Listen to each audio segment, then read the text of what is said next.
Good evening, everyone. Good to have you with us. This week on our Four Down segment, where we break down one topic four different ways, we ask, is Connor McDavid a pretender or a contender to take the Oilers out of the NHL basement? As always, we invite you to join us on our social networks at facebook.com/RBTL Sports, as well as on Twitter at RBTL Sports. We welcome back the crew, Anthony Corneli, Pierre Evans Just, David Hurley. Good to see you, gentlemen. Glad to be here. Connor McDavid has a lot of hype around him. He is the real deal. There's been some busts in the past. But can Connor McDavid bring the Oilers out of the basement and really impact this organization, or is it going to be all about the trades that they're going to have to make? Connor McDavid is a contender. Any NHL scout that's been watching this guy for 3-4 years has said, based on one of his skills, which is speed, he can play in today's NHL. I'm talking 60, 70 points in his first year, Calder Trophy.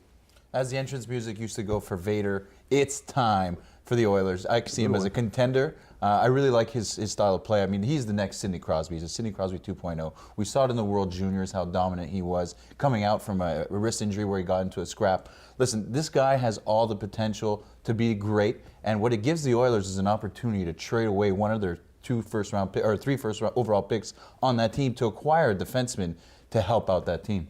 Me personally, I think he's a pretender. It's not to diminish his skills. I think it's the organization. The people at the top, I'm not entirely sure that they have the right personnel to make the kind of trades, the kind of decisions to go to the next level. What is it, like 4 picks in 6 years? That's right. And at some point, that's a habit. And the people at the top, what kind of faith do we have in them building a team around a guy that's a franchise guy? Because he can have all the skills in the world, speed, agility, vision, but if the team around you is not constructed to go forward, it's a moot point. Well, you talk about management, and they're going to have to make some moves, but Connor McDavid is a whole different beast. I mean, this guy can literally change your organization overnight. You talked about some trades. There's been some rumors of some players wanting to leave Edmonton.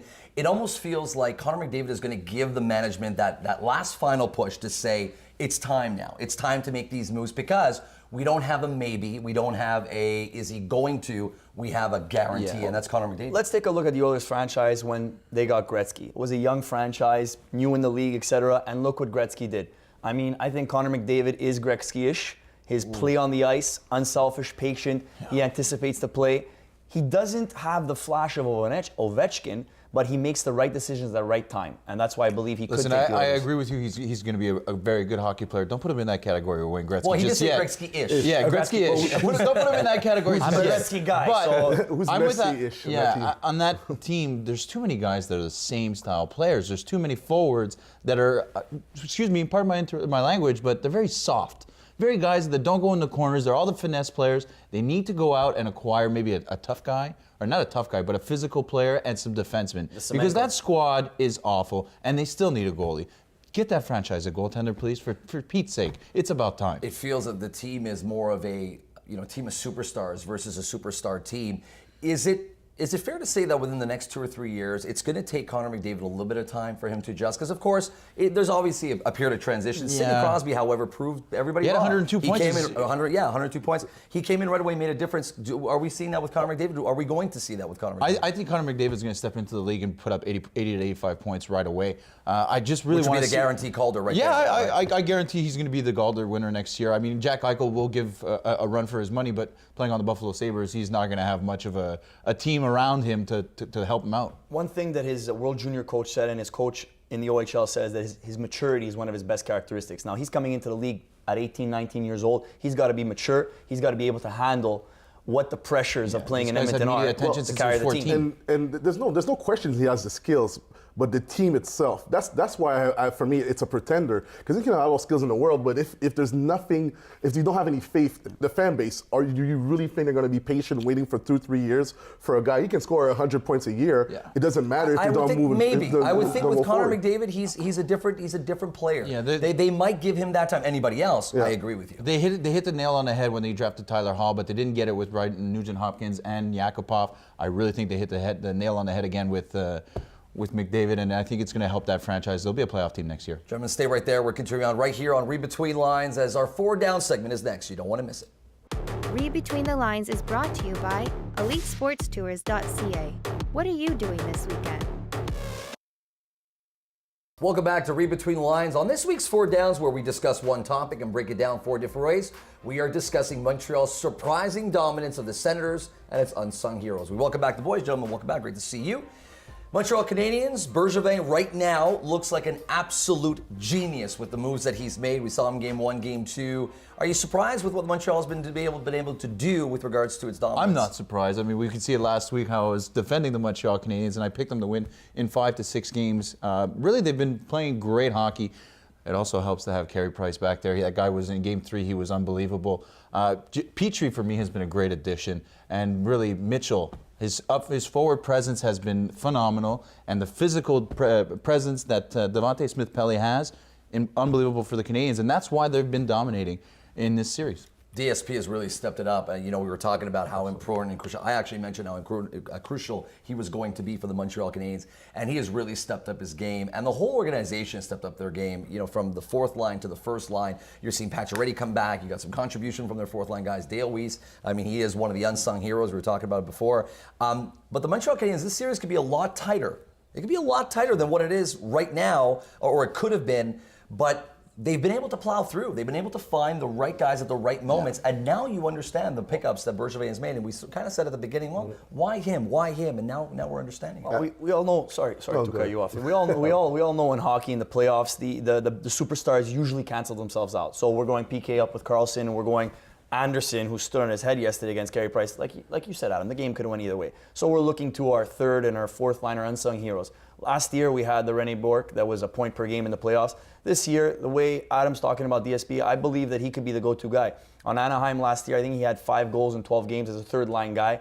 This year, he stepped up onto the first line last night, and what his physical presence brings, his forechecking, which creates a lot of time for Pacioretty to pick up the puck in the slot, which creates a lot of time for the blue liners to get off their big shots. So I think he's one of the big guys we're looking forward to. And we spoke about it last week, experience in the playoffs. Ottawa's never been in a situation like that. And when Bergevin went into the offseason, he knew that he had to bring guys like Smith-Pelly, guys with physical presence to go deep into the playoffs, because that's how you win. Because you can have Price all you want, but you need the extra toughness going into the deeper rounds. Greenfield Park's very own Torrey Mitchell has been really lights out for me. Watching the way that guy's been playing, he's got 3 points so far in this series, a timely goal in game 1, 2 great assists in game 3. This guy's been really the dominant factor because he plays on a fourth line and third line role where he's a hybrid, and his penalty kill, his speed has been such an asset. He's been able to forecheck the defenseman really quick to take away the space, especially when you have a Carlson there. It's exactly what you need to do,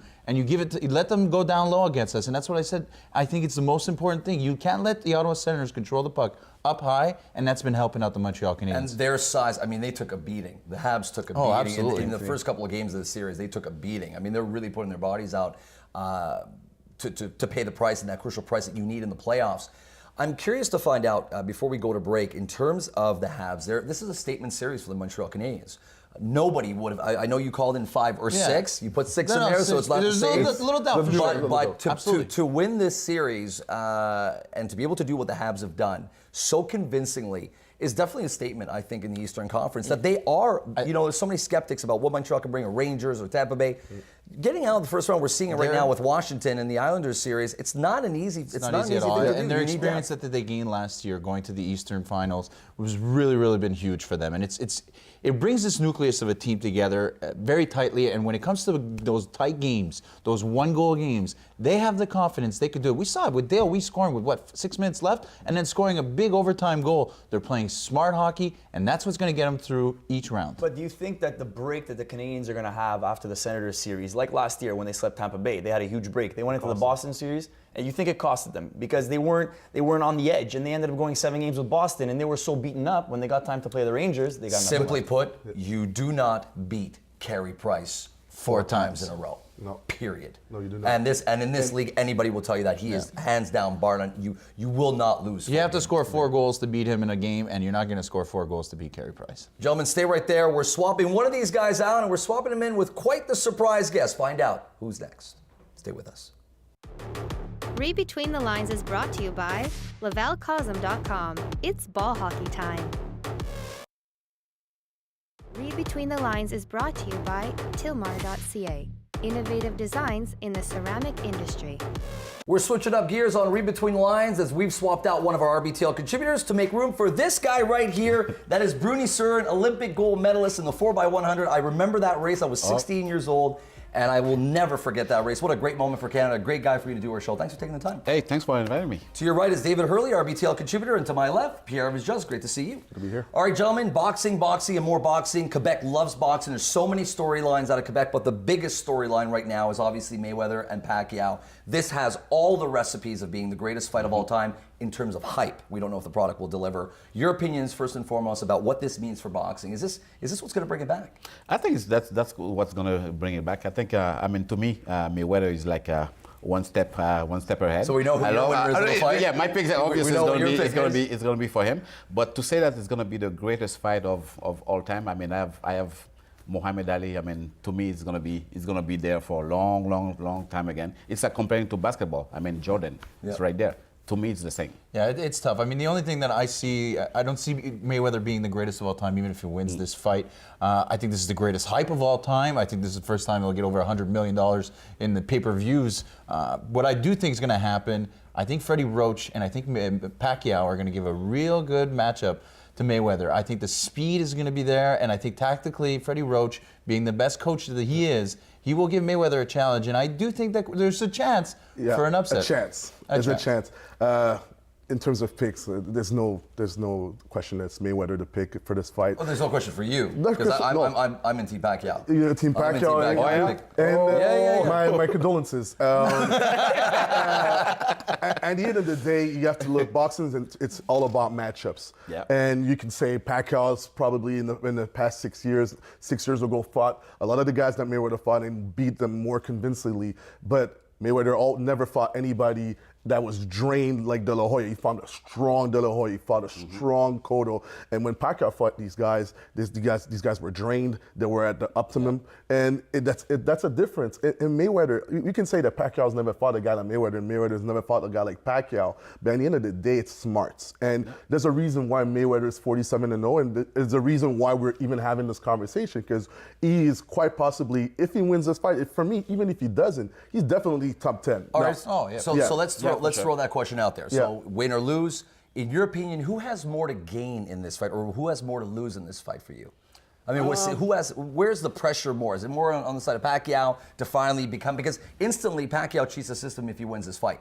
Cheats the system meaning that he instantly is on the all-time great list. Yes. Because you beat Mayweather, and that's why Mayweather wanted such a big pay cut, because he has quite a bit to lose in this fight. Who do you have? Mayweather has a lot of to lose, because if he loses this one, they're not going to say that he never lose and everything. And something about Pacquiao, the last fight he lost pretty bad, pretty bad. And psychologically, to come back in the ring against Mayweather, that's going to be but he had a couple fights in between, and he came out and he was pretty dominant in those fights. I like Pacquiao. Not on the caliber of Mayweather. Mayweather, the thing is with Mayweather, of course he's so tactically strong, but I don't think he's going to be able to handle the speed. I really like Pacquiao's speed, and I think you're absolutely right when you're saying Mayweather has a lot more to lose, because at the end of the day, Pacquiao is always going to be known as the second best boxer of his generation, and it'll always be Mayweather's be the best. If he beats them, though, there's going to put doubt in everyone's mind about Mayweather's career. Will it happen? It's a big if. That's a big if. And for me, definitely, I think Mayweather has more to lose. But every day, you're hearing how Freddie Roach is talking trash about Mayweather, diminishing his accomplishments. So you're wondering, do they know something? Do they know that there's a little bit of doubt in their minds? And for me, at the end of the day, of course, Mayweather, being 47-0, for sure he has more to lose, but he has a lot more to gain as well. Because if he wins this fight, he's pound for pound top 5. Like, for sure. I think he's Pacquiao already top 3. But Pacquiao, there's a lot of doubts, because who does he fought recently? Algieri, not a world-class fighter. Brendan Rios, not really world-class. And Mayweather's fought some guys like Canelo Alvarez are still like top 10 guys. Yeah, but Alvarez's fight, he did look a little human. He did look like human, the Mayweather that we used to watch. But he wasn't laying face down on the mat. Very true. Sleeping for a couple hours afterwards. So that's definitely a difference. And when you take the kind of damage that Pacquiao's taken into the Marquez fight, all 4 fights, that takes a lot Your out chin's of not you. the same. I want to switch gears to Kovalev and Stevenson, but before we do that real quick, I just wanted to know you guys a quick opinion. Whenever there's been this amount of money on the line in any professional sport, unfortunately it's always been blackened by some sort of asterisk or some sort of event that's happened. Is there any possibility that the calls could be questionable in this fight, considering how much money there is on the line? We saw Bradley, we saw Pacquiao, we saw some of these calls that have been made in boxing, and that's unfortunately what's tarnished the sport. Real quickly, any chance of that happening in the Pacquiao? Always a Mayweather chance. fight? Boxing's boxing. It's no. Don't leave it to the judges. You got to knock them out and win it by yourself. Don't ever leave it to the judges.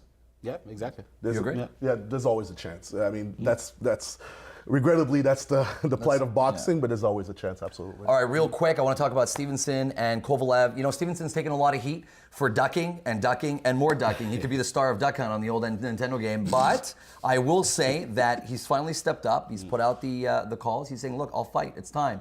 Now Kovalev has got a little bit of question marks. So are you surprised by that?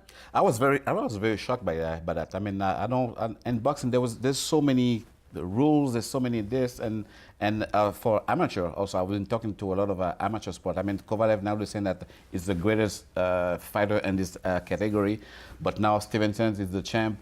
I mean, in one federation he's gonna rank number 1, and another federation is gonna rank number 3. I mean, it's confusing. Now he has a contract with HBO, and the other one's another. How you get all this thing together? It's messed up. And you've known for a while, like, I always come back to that when it comes to promoters, when the promoters get in the way. Now, Cathy Duver from Main Events made a big fuss about Stevenson and his camp and Yvon Michel not wanting to do the fight. And now they backed up with the purse bid, which was, for me, very surprising because the fight would have been made. Yeah, I'm surprised too. I would have liked to see Kovalev fight Stevenson, and I thought it was going to be a done deal. Unfortunately, Stevenson is not going to get that opportunity to prove me wrong when I said he was going to get knocked out. But you know, I commend him on his courage and his want for this fight to happen. Unfortunately, Kovalev and his camp just want to make a little bit more money before they test themselves in a big fight. Gentlemen, stay right there. Love the energy. Bruni, don't go anywhere. I want to go face off with you after the break. Stay with us. I'm facing off against Olympic gold medalist on the 4x100, Bruni Cern. You don't want to miss it. Read Between the Lines is brought to you by Diadora. Available at diadora.com. Read Between the Lines is brought to you by enconfiance.ca. Find your dream home. He's considered as one of the greatest Olympians Canada's ever seen, and you surely remember him from that epic race in 1996 as they won the gold medal in the 4x100. Great to welcome Bruni Cern. Thanks for taking the time to do a little face-off. You had some fun on the panel. What do you think about our show? We had very fun. You had a lot of fun? It was good. We'll have you back. Thanks for taking the time. Thank you. Bruni, I want to talk to you about your career first and foremost and the advancements of track and field. There's been so many changes in the world of track and field. Yeah. Bring us back to where the sport was in 1996 and where the sport is now. Is it day and night? It's day and night. I mean, of course, there's when we're talking about technology, it's better. We have better track, better races and everything. I mean, in my era, especially biomechanically, we changed the way of running. It was more efficient. And when I retired, I said openly, like the new generation, like the Usain Bolt and all the stuff, those guys is gonna run 9.7, 9.6 irregularly. And a lot of people thought that I was crazy, and that's what's happening now. How phenomenal is Usain Bolt and what he's been able to achieve? I mean, from your standpoint, because we know of his accomplishments, we know how strong he is, but what are we seeing mechanically from him? What are we seeing that makes him so different than everything we've seen in the past? Is he sort of the perfect concoction of what you just talked about? To me, it's like he has the perfect body. I mean, 6'5". I mean, long time ago, like the biomechanician was saying that, or when you're taller than 6'1", it's going to be less advantageous because you're too tall and everything. I mean, to me, I never understood that. To me, it's like the opposite, because once you're tall like that, the effort is going to make one step. Me, it's almost like the double for me, almost, you know. Are you talking about for strides? For strides, right, exactly. Right. And one thing that amazed me about Usain Bolt also is just change the way example the sprinter is gonna race before the race. Long time ago, they used to have a lot of intimidation I mean, guys were looking at you in your eyes and telling you stuff. Well, you're and scaring me. everything, you know? Don't give me that look too much. You're actually I try scaring to me be with that look. my character, you know. But now him is like, you know, he's shaking hand to his opponent. He's kissing the crowds and everything, taking picture before the race. So relaxed. Yeah. And then boom. So now the other sprinter, they try to copy Usain Bolt. Whereas in my era, I mean, you know, guys, they were not talking and everything is crazy. And here also, psychologically, Usain Bolt, he has no limit. Most of the records at track and field were set in the 1980s, the drug-filled 1980s. Let's call it what it is. Yep. Doping was rampant Yep. in track and field.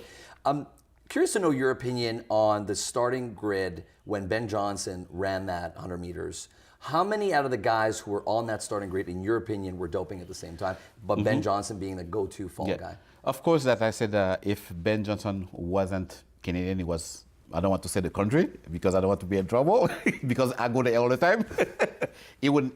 Nothing would be out. Really? I mean, it would be under the table rug, and everything. yeah. It's too bad.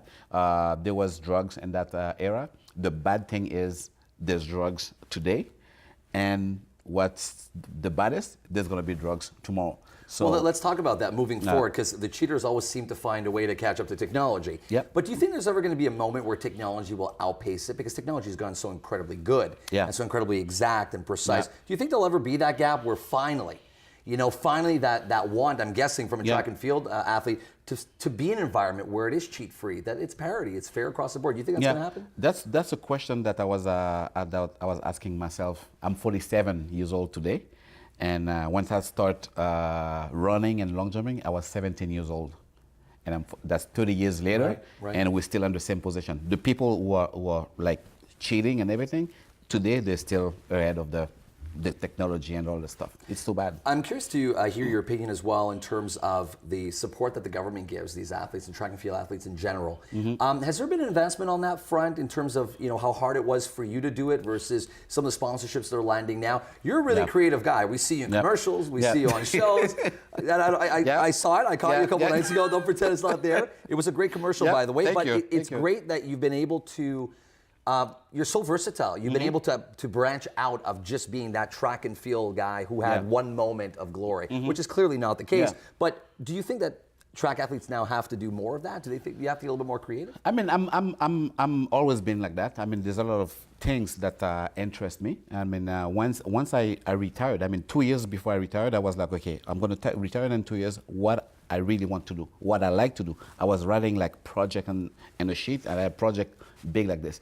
And to me, that's why I don't understand sometimes people saying that they don't have passion, they don't know what they like and everything. My problem is I like to do too much. And today I'm in different things. I touch wood, they are working. And I think that, I mean, today you have to do that because you never know economic and one business you're gonna do, if it's not gonna work, you have at least you have something else. I never put all my eggs in the same basket. You know, diversify. You come from a mixed background, obviously representing Canada on the international scene. How was it for you to represent Canada and obviously the homeland as well? I'm sure a lot of people are very proud of what you've been able to accomplish. Was it difficult for you to represent Canada on one standpoint and never be able to represent your home country? I mean, it wasn't tough because, I mean, when I came here, I mean, there was a great opportunity. I started playing basketball, soccer, and everything. And when I started track and field, I was on a national team. I mean, automatically, you're Canadian because once I came, I was 17 years old. I was a Canadian. And of course, that at some point, people were telling me that, well, would you like to represent Haiti? And at the same time, yes, it's tough, but at the same time, you have to understand, like, you left your country to have a better life, better opportunity. And I mean, to me, Quebec, Canada welcomed me with two arms, and I took all the opportunity. I mean, there we go. And that's what I said to people who are coming here. I mean, I remember something my mom told me. I said, you here in Quebec, Canada, every opportunity is there. You have to work hard, go get it, because you can do whatever you want. And I think you did a phenomenal job at that, and I respect how versatile you've become. Yeah, thank you. And being an ambassador to Haiti too, as well, in terms of the image and always being present in these functions. So, congratulations on all that success. Thank you. Real quick before I let you go, looking back at what you've been able to accomplish, I'm not going to ask you what the crowning moment of your career was, because I think you probably already know that, and I think the gold medal is pretty up there. But I will ask you, when you look back at everything you've been able to accomplish, what's the one moment where you were sort of at the crossroad, where it's like, maybe I've made the wrong choice here. Maybe this is not my destiny. Maybe this is not the fate that I wanted. But yet, for some reason, you moved on. Was there a specific moment? Can you give that, maybe just a little brief moment that you had that said, you know what? No, I am going to go for this, and I'm going to move forward. Oh yeah, I remember when I went to live in Italy. I had no money. Sometimes I used to. There was strikes. I slept on the train station. Sometimes I had not enough money to buy food. Where people sometimes they see me on TV, and people when they see you on TV, that means automatically you're a millionaire. Of course. And I remember I was looking at my bank account. I mean, oh my God, I was panicking. You know, I was waiting for my Sports Canada checks for the month after. Yeah. And at some point I'm like, okay, well, I'm not gonna quit. I'm just gonna go. And today, it's all right. 30 years later, 47, on the set of Reid Between the Lines with me. Thanks for taking the time, Rudy. Thank you very much. Eh? We'll have you back. Thanks all for right, taking for the sure. time. For sure. Thanks. On behalf of the entire team, thanks for being with us, and we'll see you next week right here on Reid Between the Lines.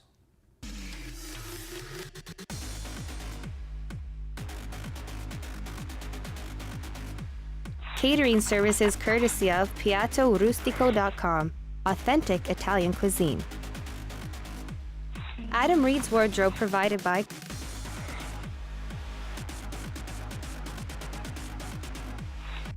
Salon services powered by Glam Atelier, La Maison de Beauté. Hotel accommodations provided by Hotel 01, located in the heart of the cultural show and entertainment district. Transportation services powered by Ambiance Limousines, Montreal's premier limousine company. Arbonne Essentials supplied by Randy Belfer, available at randybelfer.arbonne.ca.